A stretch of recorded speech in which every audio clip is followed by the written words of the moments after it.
मति बंछे तिल तिल धन को, अन मांगे आगे आवे गो, जो पल लागे पल को। स्वामी जी महाराज कह रहे कि मति बंछे रे तिल तिल धन को। क्यों सोच रहा है? कोई सोचता है मुझे दुख मिले, बलात् भोगना पड़ता है, क्योंकि प्रारब्ध है अशुभ कर्मों का।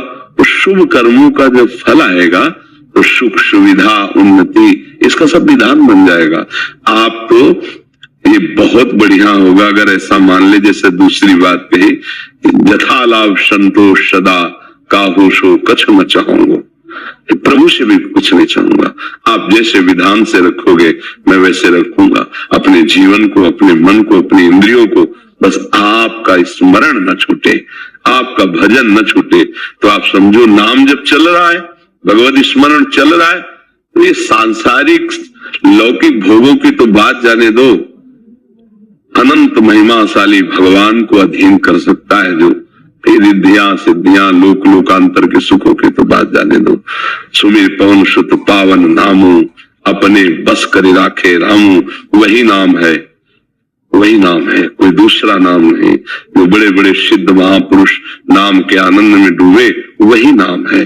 बस हम नाम को पकड़ ले, पक्का विश्वास कर लीजिए। अगर जिह्वा से नाम चल रहा है और हृदय में एक बात है कि भरोसा मुझे भगवान का है, तो निश्चिंत हो जाओ, लोक परलोक के हर सुख तुम्हारे चरणों में आएंगे, पक्का समझ लीजिए।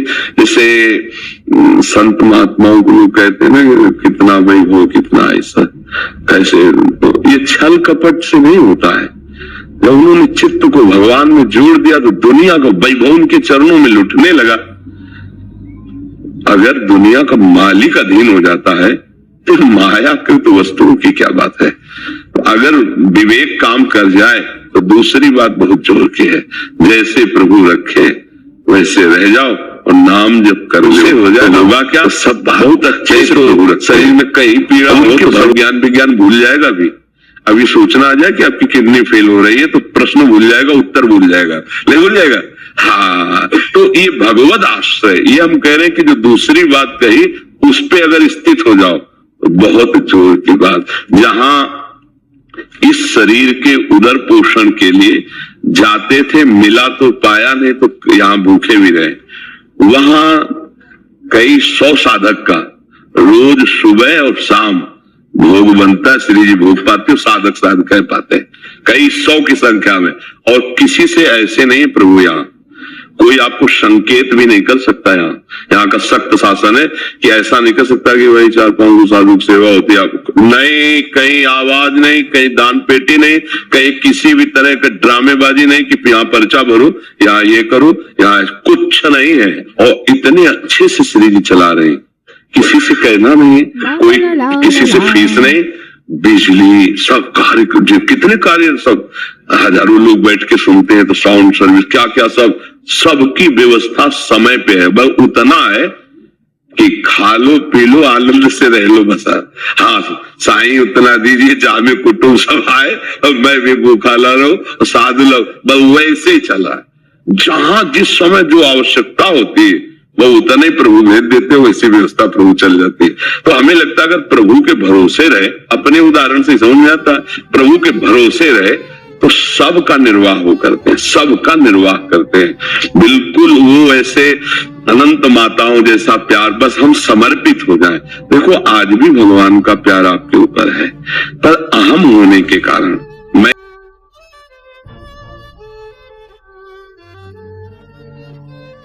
करता हूं, मैंने किया, मैं ऐसा कर सकता हूं, तो ये पर्दा है, इसलिए तुम उनको झांक भी नहीं सकते। और अगर ये अहम समर्पित हो जाए तो आप ऐसे देखोगे कि हर समय प्रभु हैं, वही करवा रहे, हर व्यवस्था, हर सोच, हर क्रिया बहुत आनंदमय हो जाएगी। वो जैसे अर्जुन की घोड़ों की बागडोर पकड़ ली ना, ऐसे मन और इंद्रियों की बागडोर पकड़ लेंगे प्रभु, शरणागत हो जाए, हृदय से हो जाए।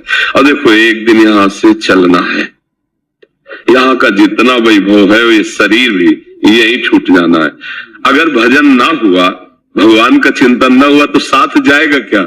इसलिए बड़े भाग्यशाली है, जैसी परिस्थिति उसको सह लो राधा राधा राधा राधा राधा भगवान नाम जब करते हुए जीवन व्यतीत करो तो भगवान की प्राप्ति हो जाएगी, ये पक्का समझ लो। और अगर चाह करोगे धन की तो मिल जाएगा। महालक्ष्मीपति हमारे प्रभु हैं, आप उनका नाम जप करो धन भी मिल जाएगा। अरे भगवान की तरफ चले तो परमानंद की बाढ़ आने लगती है। भजन तो बहुत बड़ी बात है। ध्रुव जी ने जब पिता की गोद में बैठना चाहा तो सुरुचि माता जो थी उनके मन में अच्छा नहीं लगा कि ये सुनीति का बेटा, सौत का बेटा और मेरे सामने राज सिंहासन में विराजमान महाराज की गोद में बैठे। झिड़क दिया और कहा तू इस लायक नहीं, जा पहले तप करो, मेरे गर्भ से प्रकट हो, फिर सिंहासन में बैठने लायक होगा। माता सुनीति से रोकर बोली। माता ने कहा बेटा ठीक ही कहा है, क्योंकि महाराज मुझे इस समय दासी भी नहीं मानते, पत्नी की तो बात क्या, क्योंकि सुरुचि में आसक्त थे।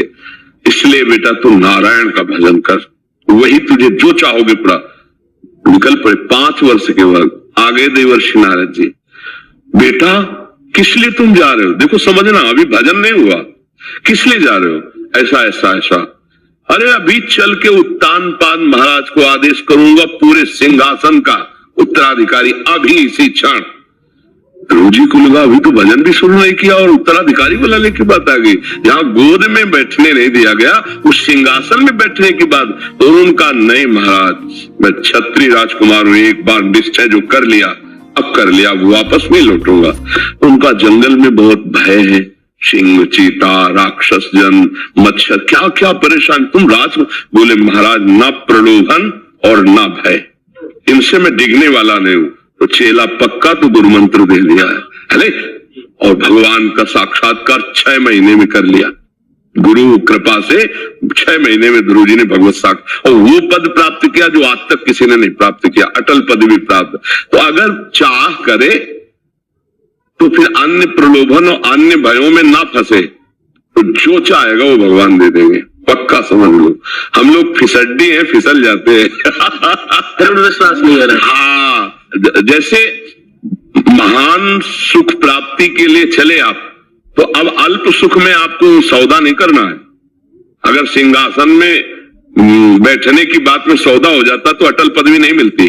तो भूमा सुख का, भगवत सुख का, भगवत कृपा पात्र कभी सौदेबाजी में नहीं फंसता। माया सौदा करती है, ये भोग लो, ये ले लो, ये देख लो, ये सूंघ लो, ये छू लो, ये बन जाओ, ये उपाधि ले लो।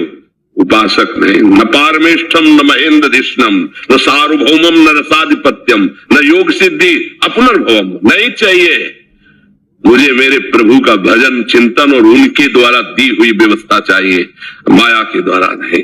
भले तो रघुवर ते बने और बिगड़े तो भरपूर, तुलसी और ते बले ताबली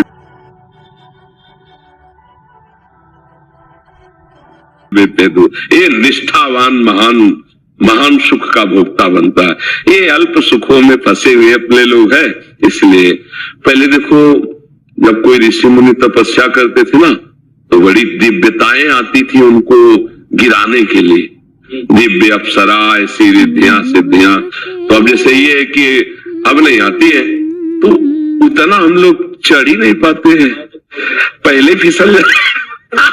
अगर 100 रुपए में राजी हो गए तो करोड़ की चेक देने की जरूरत क्या है कि नहीं? तो हम लोग यही मृत्यु लोक के भोगों में फिसल गए। तो अब देवलोक की या दिव्य सिद्धियां या ऐसे दिव्य चमत्कार हृदय में प्रकट हो, अगर हम निष्ठा से बने रहें तो कोई भी परास्त नहीं कर सकता, सीधे भगवान आएंगे। हम एक बार बिल्कुल ग्रामीण भाषा में बताया कि जैसे बच्चा रोना शुरू किया, खिलौनों से नहीं खेल रहा, तो माँ फिर देखती और अपने निज जन को भेजती, बेटी बहन किसी को, जा उठा ले गोद में, और उस पे भी जब राजी ना और रोना बंद न करे, तब माँ फिर कहती है अच्छा तो सब काम बाद में हो जाएगा, और फिर बेटे को गोद। ऐसे जब कोई भगवत मार्ग में चलता है संसार के खिलौने छोड़ करके, तो भगवान उसके आगे दिव्यताएं भेजते हैं, दिव्य भोग फ्री, कोई नहीं जानेगा, भोग लो एकदम। ईश्वर वैभव रिद्धियां सिद्धियां, पर वो रोना बंद न करे, किसी खिलौने में राजी न हो, किसी की गोद में न चढ़े, उपाधि कोई स्वीकार न करे, तब वो विवश होकर फिर भगवान उसको ऐसे फिर उसे स्वीकार करते। बहुत सुंदर विचार है। पहला वाला तो ठीक कम है, दूसरा वाला बहुत जोर का है कि हमें जैसे रखोगे वैसे हम रहेंगे, तो बहुत अच्छे से रखेंगे। ये हमारा निर्णय सब संतों का अनुभव। भगवान कदम कदम पर के उनकी सुरक्षा व्यवस्था सबकी करते, और आप लोगों की भी करते हैं, पर आप इसलिए नहीं समझ पाते कि कर्ता भाव में है। अहंकार होने के कारण आपको लगता है कि मैंने किया, ये समझ नहीं पाते, मलिन हृदय हो गया। तो अब क्या होता है कि वो फिर इस बात को दूसरी तरह पेश करता है।